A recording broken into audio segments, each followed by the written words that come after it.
Hello dear students, today we are going to discuss our science chapter number 1 from NCERT book. And your chapter number 1 is crop production and management. Students, let's start to understand science from chapter number 1. So students, as we already know that all living organisms require food. सभी जितने भी living organism होते हैं उनको food की requirement होती हैं. जैसे कि आप सभी स्टूडेंट को पता है कि प्लांट अपना फूड जो है वो सेल्फ से प्रिपेयर कर पाते हैं, बट ह्यूमन बीइंग और एनिमल्स नहीं, वो अपने फूड के लिए प्लांट के ऊपर डिपेंडेंट रहते हैं. राइट स्टूडेंट, तो हम इस चैप्टर में अपने फूड के लिए जो हम लोगों की रिक्वायरमेंट है प्लांट, उनका प्रोडक्शन किस तरीके से होता है, अब हम लोग उन चीज़ों को समझेंगे.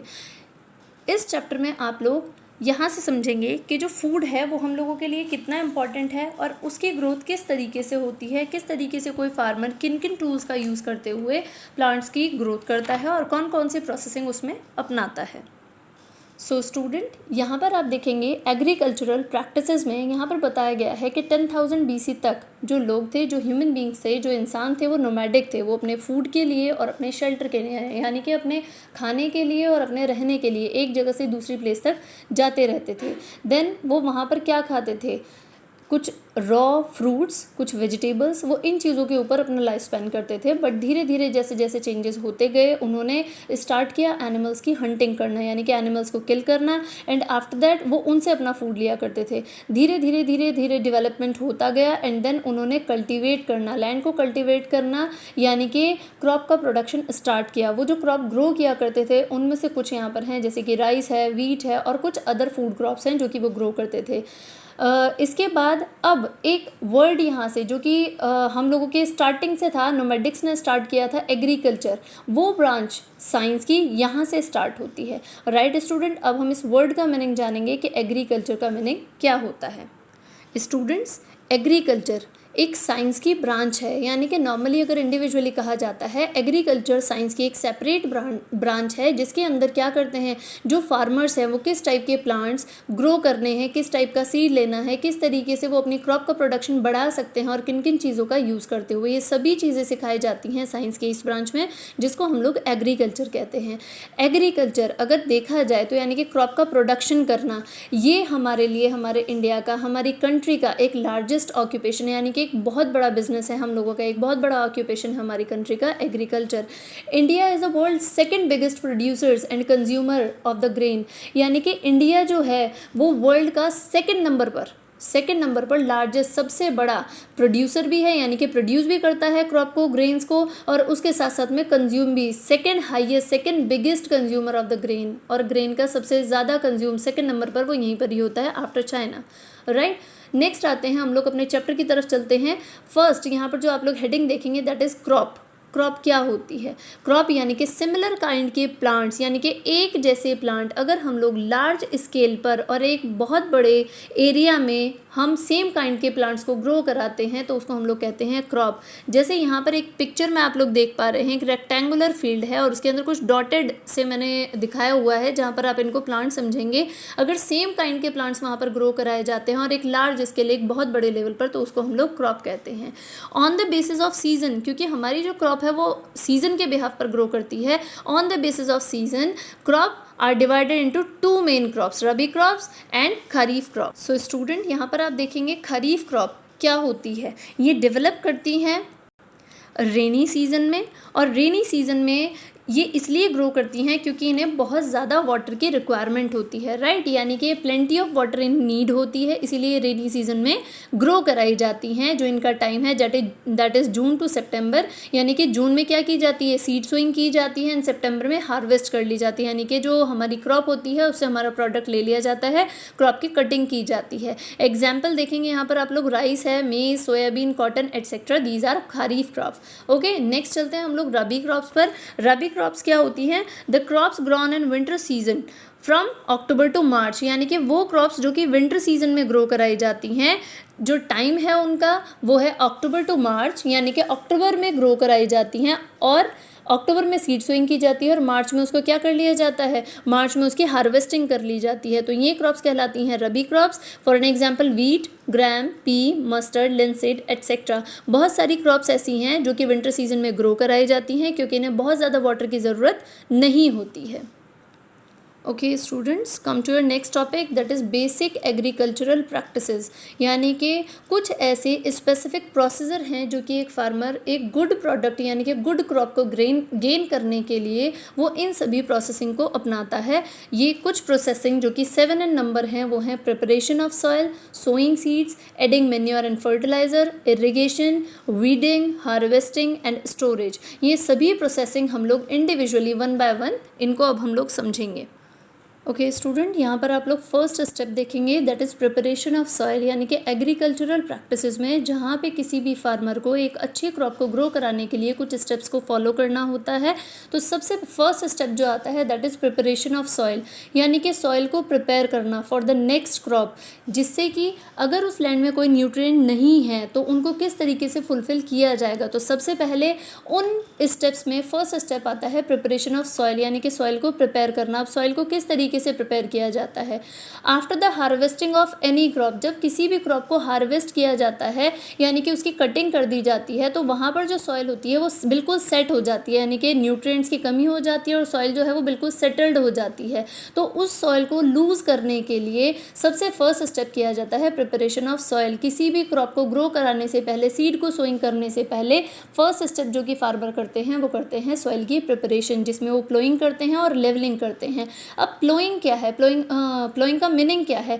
Loosening and turning of the soil, यानी कि सॉइल को लूज करना। जो सॉइल सेटल्ड हो गई है यानी कि फिक्स हो गई है उसको लूज करना और सॉइल को टर्न करना, यानी कि नीचे की जो सॉइल है वो ऊपर आ जाएगी और ऊपर की सॉइल नीचे। कुछ इस तरीके से सॉइल को उलट पलट करते हैं। इस सभी प्रोसेसिंग को क्या कहलाता है? प्लोइंग कहलाते हैं।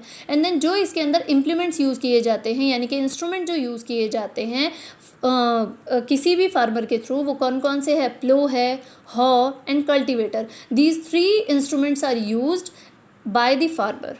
ओके स्टूडेंट, जो आप लोग यहाँ पर पिक्चर देख रहे हैं, पिक्चर है एक वुडन प्लो की, यानी कि जो कि यहाँ पर यूज़ किया जाता था एंशियंट टाइम में, जो कि फार्मर यूज़ करते थे। मैनुअली इस चीज़ को चलाया जाता था, जहाँ पर 2 ऑक्स जो हैं उनका यूज़ किया जाता था और देन इस प्लो को यूज़ किया जाता था फॉर द टिलिंग और फॉर द प्लोइंग, यानी कि प्लोइंग को भी टिलिंग भी कहा जाता है, for the loosening of the soil, soil को लूज़ करने के लिए, जिससे कि वो सॉइल अच्छे से फर्टाइल हो सके। राइट स्टूडेंट, नेक्स्ट इंस्ट्रूमेंट आता है दैट इज़ हॉ। हॉ क्या है स्टूडेंट? आप इस पिक्चर में देखेंगे ये एक स्ट्रक्चर है एक हॉ की, जो कि यूज़ किया जाता था as a ploughing, for the ploughing करने के लिए यूज़ किया जाता था। एंशियंट टाइम में इन दोनों ही चीज़ों का यूज़ किया जाता था और किसी भी सॉइल को लूज़ किया जाता था। नेक्स्ट नाउ डेज जो कि यूज़ किया जाता है वो कि एक ट्रैक्टर के साथ में यूज़ किया जाता था, इसको हम लोग बोलते हैं कल्टीवेटर। अब इसके थ्रू क्या हो जाता है? एक तो लेबर और एक टाइम दोनों ही सेव हो जाते हैं और जो हमारे जो सॉइल है उसको ईजिली प्लो कर लिया जाता है, यानी कि लूज़ कर लिया जाता है। अब एक क्वेश्चन जो कि अराइज होता है, हम लोग ये प्रोसीजर करते क्यों हैं? इस चीज़ का रीज़न क्या है? रीज़न है जिससे कि हम लोग प्लांट की अच्छी ग्रोथ करा सकें, क्योंकि जब सॉइल लूज़ होगी तो उसमें ईज़िली जो एयर है वो ईज़िली जा पाएगी, जिससे वहाँ पर जो माइक्रोब्स हैं, जो अर्थवर्म हैं, वो ईज़िली सर्वाइव कर पाएंगे। क्योंकि आप लोगों ने सभी ने सुना होगा कि अर्थवर्म जो है वो फार्मर के फ्रेंड है, आप लोगों ने ये चीज़ पढ़ी होगी। तो अर्थवर्म फार्मर के फ्रेंड होते हैं, उनके सर्वाइवल के लिए अगर सॉइल जो है वो सेट हो जाएगी तो वहाँ पर वो सर्वाइव नहीं कर पाएंगे, तो इसीलिए सॉइल को लूज़ किया जाता है, प्रिपेयर किया जाता है। Right student? Okay student, next topic है हम लोगों का सोइंग, यानी कि first step preparation of soil आप लोग समझ चुके हैं। नेक्स्ट टॉपिक आता है सोइंग। सोइंग हम लोग बोलते हैं, sowing is the process of putting seed in the soil, यानी कि जो सीड होते हैं उनको सॉइल के अंदर डालना, ये प्रोसेस कहलाता है सोइंग, यानी कि बीज को बोना सॉइल के अंदर। राइट, इसको हम लोग बोलते हैं सोइंग। पहले के टाइम में ये एक फनल के थ्रू किया जाता था, जो आप यहाँ पर देख रहे हैं, ये फनल लाइक स्ट्रक्चर है और इसके अंदर सीड डाले जाते थे। देन प्लोइंग भी चलती रहती थी और आफ्टर प्लोइंग क्या हो जाता था? इस तरीके से सीड सोइंग करते थे। But now a days seed को सो करने के लिए, अब किसी भी चीज़ को हम लोग थोड़ा सा प्रिपेयर करते हैं, अगर हम लोग जैसा इनपुट देंगे वैसे ही हम लोगों को आउटपुट मिलेगा। अगर सीड अच्छे होंगे तो हम लोगों को प्रोडक्ट भी अच्छा मिलेगा और अगर सीड खराब होंगे तो हम लोगों को खराब ही प्रोडक्ट मिलेगा। तो इसीलिए सबसे पहले हम लोग सीड को थोड़ा सा सेपरेट करेंगे, यानी कि जो अच्छे सीड्स हैं उनको हम लोग अलग ले लेंगे और जो ख़राब सीड हैं उनको हम लोग अलग करेंगे। तो उसका एक बहुत ही ईजी वे है जिस तरीके से हम लोग सीड को अलग अलग कर सकते हैं, जो अच्छे सीड हैं उनको अलग और जो ख़राब सीड हैं उनको अलग। यहाँ पर देखेंगे एक एक्टिविटी दी गई है, एक बीकर के अंदर हम लोग क्या करते हैं, उसको फुल ऑफ वाटर लेंगे यानी कि पानी से भर लेंगे और उसके अंदर वो जो सीड्स हैं जो हम लोगों को सो करने हैं, लिमिटेड क्वांटिटी में हम उन सीड को उस पानी के अंदर डाल देंगे। जो अच्छे सीड होंगे यानी कि गुड सीड होंगे, स्टायर करने के बाद यानी कि उसको घुमाने के बाद जो अच्छे सीड होंगे वो नीचे बॉटम में बैठ जाएंगे और जो ख़राब सीड होंगे वो ऊपर की तरफ आ जाएंगे। तो जो अच्छे सीड्स हैं, गुड सीड्स हैं, हम उन सीड्स को लेकर के हम सीड की सोइंग करेंगे।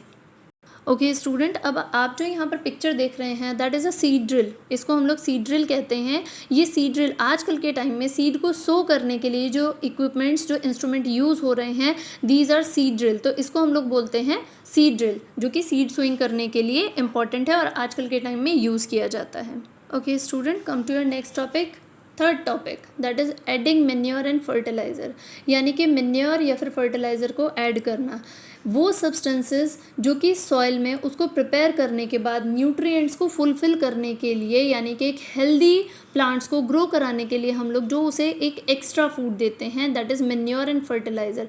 किसी भी चीज़ को बेटर बनाने के लिए हम उसको साइड बाय साइड कोई ना कोई एक नरिशमेंट चीज़ें प्रोवाइड कराते हैं। अब जब कंटिन्यूसली किसी भी क्रॉप की हार्वेस्टिंग होती रहेगी तो हमारी सॉइल में न्यूट्रिएंट्स की कमी हो जाएगी। तो न्यूट्रिएंट्स की कमी को फुलफ़िल करने के लिए कोई भी फार्मर जो है वो उसमें मेन्योर और फर्टिलाइज़र डालते हैं, राइट। अब मेन्योर और फर्टिलाइज़र क्या है? मेन्योर और फर्टिलाइज़र कुछ स्पेसिफिक न्यूट्रिएंट्स होते हैं जो कि हम लोग क्रॉप को या फिर सॉइल को प्रोवाइड कराते हैं for the better product. Okay student, अब हम लोग देखेंगे कि मेन्योर और फर्टिलाइज़र इन दोनों में डिफरेंस क्या होते हैं, क्यों मेन्योर अलग और फर्टिलाइज़र का नेम अलग लिया गया है।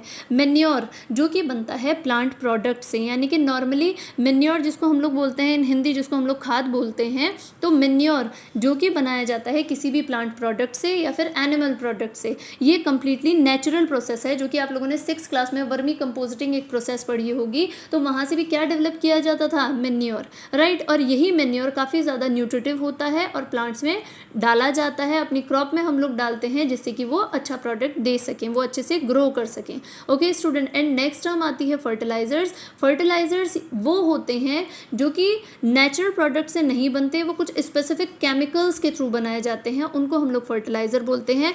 मार्केट में अवेलेबल होते हैं एंड किसी भी क्रॉप को ग्रो कराने के लिए, अब मेन्योर को बनने के लिए काफ़ी ज़्यादा लॉन्ग टाइम लगता है, तो कोई भी फार्मर जा करके मार्केट से क्या ले आते हैं, फर्टिलाइज़र ले आते हैं। ये क्या है, एक टाइप के केमिकल्स हैं, ठीक है। इनके अंदर जो न्यूट्रिएंट्स सबसे ज़्यादा होते हैं प्लांट्स के लिए वो होते हैं nitrogen, potassium and phosphorus. Mainly fertilizers के अंदर ये 3 चीज़ें प्रेजेंट होती हैं जो कि किसी भी प्लांट की ग्रोथ को बहुत अच्छा करती हैं और उन्हें हेल्दी करती हैं। अब स्टूडेंट्स हम लोग डेफिनेशन के अकॉर्डिंग समझेंगे।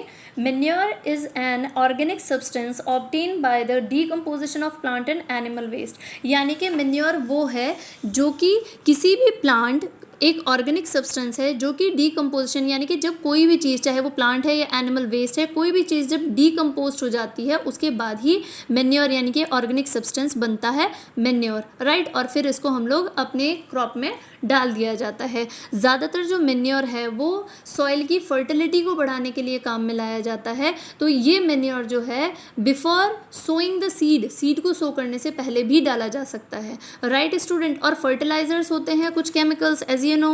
ओके स्टूडेंट, अब हम फर्टिलाइज़र को डेफिनेशन से समझेंगे। Fertilizer is a chemical compound that is manufacture in factory and it provide a specific nutrient, यानी कि जो फर्टिलाइज़र्स होते हैं वो केमिकल सब्सटेंसेस होते हैं, रिच होते हैं, उनके अंदर कुछ स्पेसिफिक, यानी कि कोई अगर फर्टिलाइज़र लेने के लिए जाता है तो उसके अंदर कुछ स्पेसिफिक न्यूट्रिएंट प्रेजेंट होते हैं। यहाँ पर कुछ एग्जाम्पल है फर्टिलाइज़र के, जैसे यूरिया है, अमोनियम सल्फेट है, सुपर फॉस्फेट है, पोटाश है, NPK that is nitrogen, phosphorus and potassium, तीनों ये। तो ये सभी क्या है, एग्जाम्पल हैं फर्टिलाइज़र के, यानी कि इनके अंदर कुछ स्पेसिफिक ये केमिकल्स होते हैं जो कि फैक्ट्री में प्रिपेयर किए जाते हैं। ये इनऑर्गेनिक सॉल्ट कहे जाते हैं, यानी कि जो कि नेचुरल प्रोडक्ट से ना बन करके किस चीज़ से बनते हैं, जो केमिकल्स हैं उनसे प्रिपेयर किए जाते हैं, राइट स्टूडेंट। तो these are fertilizers and that is a difference in between manure and fertilisers.